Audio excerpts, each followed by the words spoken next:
Chào mừng các bạn quay trở lại với Trí tuệ tài chính, nơi đầu tư là trí tuệ, không phải may mắn. Khi khối BRICS tuyên bố vũ khí hóa bậc 90% danh mục đầu tư tại Việt Nam sẽ bị ảnh hưởng, hầu hết mọi người sẽ mất tiền. Nhưng 10%, những người hiểu rõ 3 ngành công nghiệp chí mạng mà chúng ta sắp phân tích hôm nay, sẽ đón được một siêu sóng. Đây không phải là một video về đầu cơ giá bạc, đây là một video về chiến tranh tiền tệ, về an ninh chuỗi cung ứng và về sự sống còn của các ngành công nghiệp trụ cột tại Việt Nam. Nhiều khán giả của kênh đang cảm thấy hoang mang. Chúng ta thấy quá trình phi đô la hóa đang diễn ra. Chúng ta thấy vàng liên tục lập đỉnh. Nhưng có một bí mật lớn hơn đang bị che giấu. Giới tinh hoa không muốn bạn biết điều này. Bạc, chứ không phải vàng, mới là đòn bẩy chí mạng trong cuộc chiến công nghệ giữa phương Tây và phương Đông. Tâm lý đám đông đang mắc một sai lầm chết người. Họ nghĩ bạc là vàng của người nghèo. Họ mua bán nó như một món trang sức hay một hợp đồng tương lai để lướt sóng. Họ đã hoàn toàn sai. Trong 11 phút tới, tôi sẽ chứng minh cho các bạn thấy tại sao bạc không còn là hàng hóa. Nó là vũ khí. Và khi vũ khí đó được kích hoạt, nó sẽ gây ra một cú sốc nguồn cung khủng khiếp. Chúng ta sẽ mổ xẻ chính xác, 2 ngành công nghiệp tỷ đô của Việt Nam sẽ sụp đổ đầu tiên.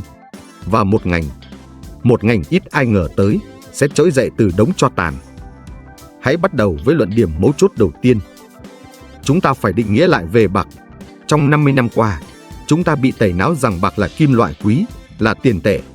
Đúng, nhưng đó là câu chuyện của quá khứ. Ngày nay, bạc là dầu mỏ của ngành công nghệ cao và của cách mạng xanh. Hãy nhìn vào những con số không biết nói dối. Hơn 50% tổng nhu cầu bạc toàn cầu đến từ công nghiệp, pin mặt trời, xe điện, mạng 5G, thiết bị y tế và quan trọng nhất, chip bán dẫn và AI. Mọi thiết bị điện tử tinh vi đều cần bạc vì nó là kim loại dẫn điện tốt nhất trên trái đất. Và đây là điểm chí mạng, không giống như vàng, thứ được khai thác và gần như 100% được tích trữ, cất vào kho, bạc bị tiêu thụ. Nó được sử dụng và biến mất vĩnh viễn trong hàng tỷ tấm pin mặt trời, hàng tỷ con chip. Hệ quả, nguồn cung bạc vật chất toàn cầu đang thâm hụt năm thứ tư liên tiếp. Các kho dự trữ bạc vật chất tại London và New York đang cạn kiệt với tốc độ chưa từng có. Vậy, vũ khí hóa bạc nghĩa là gì? Nó không có nghĩa là giá bạc tăng. Đó chỉ là hệ quả. Vũ khí hóa là một hành động chiến lược cấp quốc gia. Hãy tưởng tượng Trung Quốc, Nga, các quốc gia BRICS liên minh với các nhà sản xuất bạc lớn nhất thế giới như Mexico và Peru. Họ làm 3 việc. 1. Họ ngừng bán bạc vật chất ra thị trường thế giới và bắt đầu tích trữ chiến lược như cách Mỹ tích trữ dầu mỏ. 2. Họ yêu cầu các hợp đồng tương lai phải được thanh toán bằng bạc vật chất, chứ không phải bằng tiền mặt hay bạc giấy trên sàn COMEX. Đây là đòn đánh thẳng vào hệ thống tài chính phái sinh của phương Tây. 3. Họ bắt đầu định giá bạc bằng đồng tiền riêng của họ, ví dụ như đồng rúp hoặc nhân dân tệ, phá vỡ thế độc quyền định giá của London và New York. Khi điều đó xảy ra, toàn bộ thị trường bạc giấy sụp đổ. Giá bạc vật chất sẽ không còn là 30 đô la một ounce. Nó có thể là 100, 300 hoặc không có giá, vì đơn giản là không có hàng để bán. Neo tư duy đầu tiên chúng ta cần phải ghi nhớ, ai kiểm soát được nguồn cung bạc vật chất, người đó sẽ kiểm soát được toàn bộ ngành công nghiệp tương lai. Đây là chiến tranh tài nguyên, không phải đầu cơ giá. Và nếu bạn nghĩ điều này là viển vông, hãy nhìn lại lịch sử. Năm 1980, 2 anh em nhà Hunt đã cố gắng lũng đoạn thị trường bạc. Họ thất bại vì họ chỉ là tư nhân. Nhưng ngày nay, những người đang tích trữ bạc là các quốc gia, các ngân hàng trung ương. Mức độ ảnh hưởng là hoàn toàn khác biệt.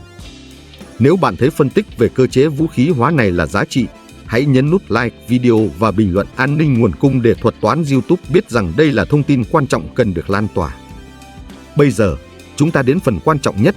Khi cú sốc nguồn cung bạc xảy ra, Việt Nam sẽ bị ảnh hưởng như thế nào? Chúng ta không khai thác bạc. Chúng ta tiêu thụ bạc. Chúng ta đứng ở cuối chuỗi cung ứng. Và đây là ngành công nghiệp chí mạng đầu tiên sẽ chịu đòn, ngành năng lượng tái tạo, cụ thể là sản xuất pin mặt trời. Các bạn có thể không biết, Việt Nam hiện là một trong những trung tâm sản xuất tấm pin mặt trời lớn nhất thế giới, xuất khẩu hàng tỷ đô la mỗi năm. Chúng ta có các nhà máy khổng lồ ở Bắc Giang, Quảng Ninh, Hải Phòng. Và đây là sự thật phũ phàng, bạc là thành phần không thể thay thế trong các tế bào quang điện để dẫn điện.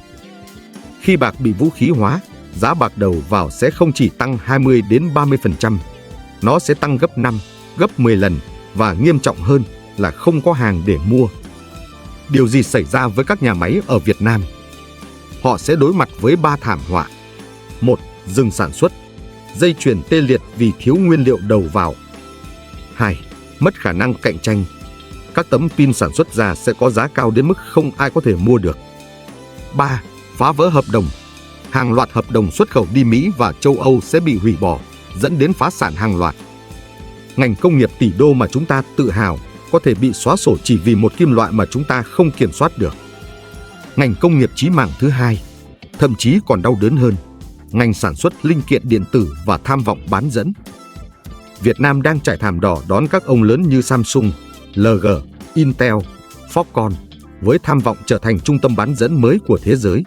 Chúng ta sản xuất mọi thứ, từ điện thoại, TV cho đến các linh kiện vi mạch phức tạp.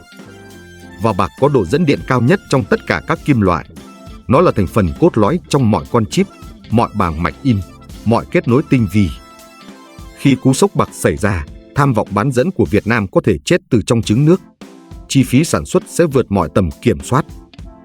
Các tập đoàn đa quốc gia sẽ phải làm gì? Họ sẽ phải định giá lại toàn bộ chuỗi cung ứng của họ. Họ sẽ phải tự hỏi, liệu đặt nhà máy ở Việt Nam, một quốc gia hoàn toàn phụ thuộc vào nguồn cung bạc từ bên ngoài, có còn an toàn không? Đây là neo tư duy thứ hai, và nó cực kỳ quan trọng. Đây không phải là lạm phát chi phí đẩy. Đây là rủi ro an ninh nguồn cung. Doanh nghiệp của bạn sẽ không chết vì giá bạc quá cao. Họ sẽ chết vì không có bạc để sản xuất.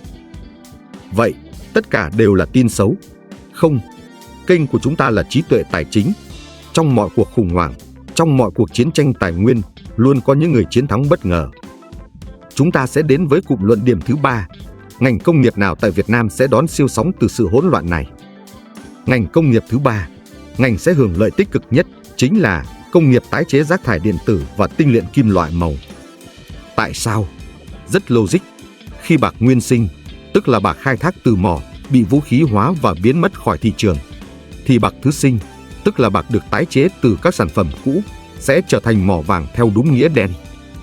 Hàng tỷ tấn rác thải điện tử, bảng mạch cũ, điện thoại hỏng, tấm pin mặt trời hết hạn đang bị chôn vùi. Chúng chứa bạc, vàng, đồng và palladium. Những doanh nghiệp Việt Nam nào có công nghệ và giấy phép để đãi cát tìm vàng từ đống rác thải này, bóc tách và tinh luyện được bạc vật chất tinh khiết sẽ có biên lợi nhuận khổng lồ. Nguồn cung bạc nguyên sinh bị siết chặt. Nhu cầu bạc công nghiệp vẫn ở đó vì các nhà máy pin mặt trời, nhà máy chip vẫn tuyệt vọng cần hàng. Các công ty tái chế này sẽ là người đứng giữa, bán bạc thứ sinh với bất cứ giá nào họ muốn. Đây là cơ hội X10, X20 tài sản. Đây là lúc biến rác thành vàng, theo đúng nghĩa đen. Nếu bạn bắt đầu nhận ra bức tranh toàn cảnh mà tôi đang vẽ ra, hãy bình luận bạc thứ sinh xuống bên dưới. Tôi muốn biết bao nhiêu người trong số các bạn đã nhìn thấy cơ hội này. Ngoài ngành tái chế, dòng tiền thông minh sẽ chảy đi đâu khi cả vàng, tiền tệ và bạc công nghiệp đều bị vũ khí hóa? Dòng tiền sẽ tìm đến hai nơi trú ẩn thực sự tại Việt Nam. Một, tài sản hữu hình tạo ra giá trị thực, đó chính là lương thực và đất nông nghiệp. Khi tiền tệ sụp đổ, con người ta quay về nhu cầu cơ bản, ăn và ở. Ai kiểm soát lương thực, người đó kiểm soát tất cả. 2. Các doanh nghiệp xuất khẩu có nguồn thu ngoại tệ mạnh, nhưng không phải đô la Mỹ. Đó là các doanh nghiệp xuất khẩu nông sản, dệt may, thủy sản sang các thị trường BRICS, Trung Đông và châu Á. Họ sẽ được hưởng lợi kép, vừa bán được hàng, vừa thu về các đồng tiền đang mạnh lên so với một hệ thống petrodollar đang sụp đổ. Neo tư duy cuối cùng, đừng cố gắng bắt đáy các ngành công nghiệp đang chết, sản xuất pin mặt trời, linh kiện điện tử. Hãy tìm kiếm mỏ vàng trong đống tro tàn. Đó là ngành tái chế và các tài sản phòng thủ chiến lược như lương thực. Vậy, chiến lược hành động cụ thể cho chúng ta là gì? Nếu bạn là chủ doanh nghiệp, ngay lập tức, hãy kiểm toán lại chuỗi cung ứng của mình. Bạn có đang phụ thuộc vào bạc không? Nhà cung cấp của bạn là ai? Bạn có thể ký hợp đồng vật chất dài hạn ngay bây giờ không? Bạn có thể bắt đầu bằng vật liệu thay thế rẻ hơn như đồng hoặc nhôm ngay lập tức không? Đừng chờ đợi. Còn nếu bạn là một nhà đầu tư cá nhân như tôi và bạn, đây là 4 bước hành động. Bước 1. Kiểm tra danh mục. Mở ngay danh mục của bạn ra. Bạn có đang nắm giữ cổ phiếu của các công ty sản xuất pin mặt trời hay các công ty phụ thuộc vào linh kiện điện tử nhập khẩu không?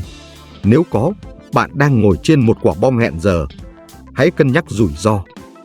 Bước 2. Công thức phòng thủ.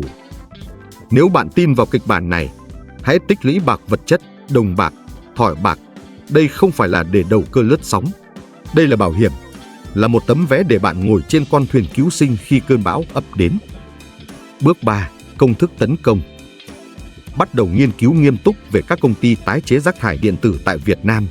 Chúng có thể còn nhỏ, chưa niêm yết, nhưng đây là những viên kim cương thô. Cùng với đó là các công ty khai khoáng kim loại màu cơ bản, đồng, nhôm, kẽm, vì chúng cũng sẽ hưởng lợi khi bạc trở nên quá đắt đỏ. Bước 4. Tài sản vua. Khi hệ thống tiền tệ hỗn loạn, hãy quay về cơ bản, năng lượng và lương thực. Các cổ phiếu ngành lương thực, nông nghiệp sạch và năng lượng bền vững, không chỉ là điện, sẽ là vua. Tóm lại, vũ khí hóa bạc không phải là một thuyết âm mưu.